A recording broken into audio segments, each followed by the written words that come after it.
Bienvenue pour la dernière partie du livre Chère Bertille à bord du Redoutable. Il nous reste 2 chapitres à lire.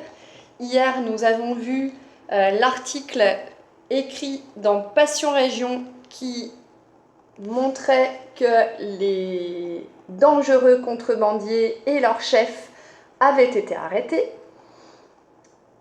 Hier, je n'ai pas pensé à vous dire, mais le titre, un formidable coup de filet. Un coup de filet, c'est quand on attrape des bandits. Donc nous avions vu cet article de journal, nous avons parlé de la structure du journal, d'un article de journal, donc le titre, les auteurs, que vous pouvez trouver parfois à la fin d'un article, parfois on ne voit même que les initiales des auteurs, l'accroche, et puis le corps de l'article, avec les photos et les légendes des photos. Nous avons donc vu que Madame Lomenec, la secrétaire particulière de Jean-Marc Bebard, était la chef du gang des Frères de la Côte et qu'ils avaient été arrêtés grâce à Monsieur Waddington, journaliste, qui recevra pour cela un prix, ainsi que nos amis Younes et Bertille, qui ont activement participé à l'élaboration du piège et à démasquer également Madame Lomenec. Tous seront donc félicités et remerciés par les journalistes et par le gouvernement. Et donc, nous allons découvrir la suite et la fin de l'histoire. Je ne sais pas quelles sont vos hypothèses, j'aimerais bien être à côté de vous pour les entendre. En tout cas, voici la suite. Je vais commencer par vous montrer l'illustration. À votre avis, qui est ce personnage ? Eh oui, il s'agit de Jean-Marc Bebard, qui est encore en plein tournage. Mercredi 10 avril. Chère Bertille, pardonne-moi de t'écrire si tard. Nous avons rencontré quelques soucis techniques pendant le tournage du film. Un éléphant s'est assis sur la caméra et des inondations ont emporté une partie du décor. Et je ne rentrerai que dans quelques jours. Ma petite Martha ne parle que de toi. On dirait bien que tu es devenue son idole. Alors, je vous invite à essayer de comprendre le sens du mot « idole ». Donc, une idole, c'est quelqu'un qu'on adore et dont on est fan. J'ai évidemment suivi à distance tout ce qui vous est arrivé. Je n'en reviens toujours pas. Jamais je n'aurais soupçonné Madame Lomenec. Elle avait l'air si sérieux. En ce qui concerne ton grand projet de voyage sous les mers, voilà ce que je te propose. Cet été, j'ai prévu de louer un grand voilier. Bien sûr, cela ne vaut pas une expédition au cœur des abysses pour étudier les calamars géants. Mais si tu veux et si tes parents sont d'accord, tu pourrais nous accompagner. Younes pourrait venir aussi, à condition qu'il accepte de ne rien bricoler à bord. Qu'en dis-tu ? Il faut tout de même que je te détrompe sur un point. Détromper quelqu'un, c'est lui permettre d'accéder à la vérité. Je n'ai vraiment rien des connaissances du commandant Cousteau en matière de milieu aquatique. Le fait que j'interprète un personnage de plongeur ne signifie pas que je suis moi-même plongeur. C'est le principe du métier d'acteur. Je peux te donner des conseils sur la réalisation de films, sur la direction d'acteurs et même sur la façon de cuire les pâtes à l'italienne. Je pourrais aussi te parler pendant des heures de mes livres préférés quand j'avais ton âge. Mais je n'y connais hélas pas grand-chose en monde sous-marin. Si cela ne te déçoit pas trop, je serais heureux que tu nous accompagnes en vacances cet été. Excusez-moi. Cela ferait très plaisir à ma petite Martha, qui est si heureuse d'avoir enfin trouvé une amie aussi imaginative qu'elle. Je t'embrasse, à bientôt j'espère, Jean-Marc. PS, 6 juin, les 2 photographies dédicacées que tu m'as demandées, donc pour Michel avec un seul L et pour Tata Jacqueline. PPS, Martha me dit de t'écrire que j'étais d'accord pour lui acheter de bonnes chaussettes. Je ne sais pas du tout ce que ça veut dire, mais elle me dit que tu comprendras. Le milieu aquatique, c'est le milieu marin, le milieu qui concerne l'eau, puisque aqua signifie eau en latin. Il y a un personnage dont on a parlé plusieurs fois aussi, c'est le commandant Cousteau. Alors je ne sais pas si vous le connaissez, quand j'étais petite, il y avait des émissions sur le commandant Cousteau. Donc c'est un scientifique qui partait en expédition sous-marine à bord d'un voilier et il y avait une petite émission chaque semaine dans laquelle on découvrait différents milieux aquatiques, donc différents océans, différents animaux, la flore également sous-marine. Et du coup, c'était une émission qui parlait aussi de la protection des espèces. Plusieurs livres ont été écrits, que vous trouvez souvent dans les écoles. Ce sont des livres qui se présentent sous forme de petits documentaires. Donc chaque livre a une thématique bien particulière. Et c'est donc le commandant Cousteau qui les a écrits, si je ne dis pas de bêtises, avec sa fille.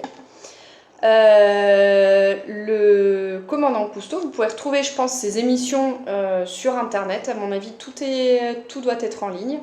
Voilà. On continue. Dernier chapitre. Mercredi 17 juillet. Chère Tata Jacqueline, comment ça va? Moi, ça va super. Le bateau, c'est trop bien, j'adore complètement. Et tu sais, en fait, c'est beaucoup mieux qu'un sous-marin, parce qu'on peut ouvrir les fenêtres sans qu'il y ait de l'eau qui rentre, sauf s'il pleut. Mais s'il pleut, on n'ouvre pas les fenêtres, donc ça va. De toute façon, pour le moment, il a fait beau tous les jours et je n'ai même pas le mal de mer. En plus, Jean-Marc Bebard est trop gentil. Il nous fait des pâtes trop bonnes tous les jours avec du gruyère dedans. Et avec Martha et Younes, on a décidé qu'on était des pirates explorateurs et j'ai pris un coup de soleil dans le dos, mais sinon ça va. Et toi, ça va? Jean-Marc Bebard m'a dit qu'il cherchait un nouvel assistant. J'ai pensé que ça t'intéresserait, vu que tu as vu ses films au moins 350 fois et que tu l'adores. Mais après, je me suis souvenu que tu es institutrice, donc peut-être que tu ne peux pas être à la fois institutrice et assistante de Jean-Marc Bebard. Mais enfin, je te le dis quand même, au cas où ça t'intéresserait. Oh, et tu ne sais pas quoi? L'autre jour, j'ai mangé des beignets de calamar. C'est comme des beignets, sauf qu'il y a du calamar dedans. C'est blanc et bizarre, et ça sent le poisson, mais surtout ça sent le gras, j'ai bien aimé. Je me demande combien de beignets on pourrait faire avec un calamar géant. Peut-être 350 000, ou 1 million, ou 460. Tiens, essayez d'écrire ces nombres dans votre tableau de numération. De toute façon, je n'ai plus trop envie d'aller sous les mers, c'est trop compliqué. Je préfère faire du bateau. J'ai calculé que si on allait tout droit pendant des jours et des jours et des jours, on arriverait au pôle Nord. Tu te rends compte? Voici les 3 amis à bord du voilier loué par Jean-Marc Bebard.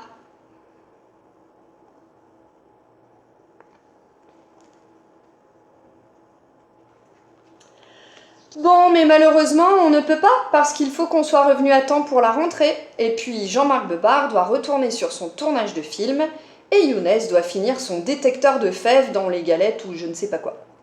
En plus, il faudrait des doudounes et des chaussettes et on n'en a pas. Comment ça, ils n'ont pas de chaussettes? Mais peut-être qu'un jour, j'irai au pôle Nord. On ne sait jamais. Bon alors, je te laisse parce que c'est l'heure de manger. Gros bisous Tata, à bientôt, signé Bertille.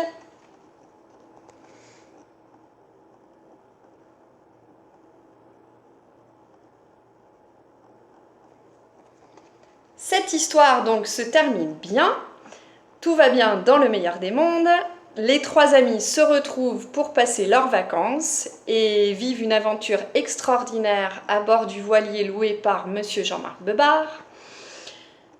J'espère que ce roman vous a donné envie de voyager, alors virtuellement pour l'instant, mais peut-être plus tard, peut-être en bateau, ou voilà. En tout cas, un mode de déplacement plus écologique que l'avion, peut-être. Et donc, du coup, je vous invite à regarder sur la carte où se situe le pôle Nord. Il y a un élément dont on ne parle pas dans l'histoire, c'est où le voilier de Jean-Marc Bebard se balade-t-il pendant les vacances? Alors, essayez de voir sur une carte ou sur un globe terrestre, si vous avez ça à la maison. Bertie nous dit que si elle trace un trait tout droit sur la carte, elle arrivera au pôle Nord. Alors essayez de deviner dans quel océan sont en train de se balader Bertie et ses amis et Jean-Marc Beubare. Voilà, c'est la fin du livre. J'espère qu'il vous a plu. Ce livre est donc constitué d'un échange de lettres. Donc, alors pas seulement, c'est vrai, on a aussi des exposés, on a aussi un article de journal. Mais en tout cas, c'est un roman qui est construit d'une manière bien particulière. Personnellement, quand je referme un livre, j'ai toujours un petit goût amer. Quand le livre m'a plu, je voudrais que ça ne s'arrête pas. Et donc, la plupart du temps, à la fin des livres, quand on les a beaucoup aimés, on peut s'offrir l'opportunité de découvrir d'autres livres du même auteur. Donc ici, Clémentine Mélois a écrit d'autres livres, je vous en donne les titres, ils sont publiés également à l'École des loisirs. Chère Bertille et la lune en gruyère, Chère Bertille au centre de la terre, et dans les albums, elle a écrit un autre album qui s'appelle Les chiens pirates, adieu côtelette.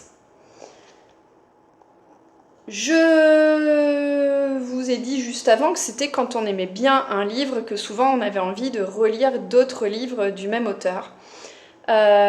Parfois, il y a des livres qu'on n'aime pas beaucoup, mais ça vaut toujours le coup d'aller voir ce que les écrivains ont écrit d'autres, parce que chaque livre est différent et que parfois on peut être déçu de l'un et très content de l'autre. Donc ne vous arrêtez pas à un livre écrit par un auteur si vous ne l'avez pas apprécié, essayez d'aller voir ce qu'il a écrit d'autre, parce que les écrivains sont comme nous, ils évoluent toute leur vie. Et donc du coup, ils nous font découvrir de nouvelles choses toute leur vie, les styles d'écriture peuvent changer, les contenus changent, donc ça peut toujours être intéressant d'aller voir ce que les auteurs ont fait d'autre. On dit au revoir à Bertille, mais on se retrouve demain pour une nouvelle aventure dont je garde la surprise. Ciao!